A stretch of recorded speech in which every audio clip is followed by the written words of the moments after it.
విజయనగరం జిల్లా రాజాంలో స్వతంత్ర టీవీ 2025 నూతన సంవత్సరం క్యాలెండర్ను ఎమ్మెల్యే కోండ్రు మురళీమోహన్ ప్రముఖులు ఆవిష్కరించారు. క్యాలెండర్ ఆవిష్కరణ కార్యక్రమంలో GMR care hospital MD doctor Rajendra, Shri Mahalakshmi paramedical college విద్యాసంస్థల అధినేత సీర నారాయణరావు, సామిల్ అసోసియేషన్ ప్రెసిడెంట్ పాలన శ్రీనివాసరావు, ప్రాంతీయ ప్రభుత్వ ఆసుపత్రి సూపరింటెండెంట్ డాక్టర్ హరిబాబు పాల్గొన్నారు.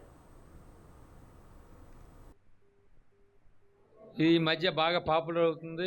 న్యూట్రల్గా వార్తలాగా ప్రసారం చేయడం స్వతంత్ర టీవీ యొక్క ప్రత్యేకత. చూశాను. డెఫినెట్గా త్వరలో ఇది ఈ రాష్ట్రంలో టాప్ 2-3లో ఉండడానికి అన్ని విధాల మరి ఆస్కారం ఉంది.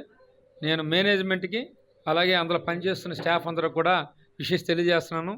25 కాదు, నెక్స్ట్ 26కి ఖచ్చితంగా మంచి ర్యాంకింగ్, మంచి టీఆర్పీతో ముందు ఉంటుందని ఖచ్చితంగా నేను ఆశిస్తున్నాను. జరగాలని కూడా విషయం తెలియజేస్తున్నాను.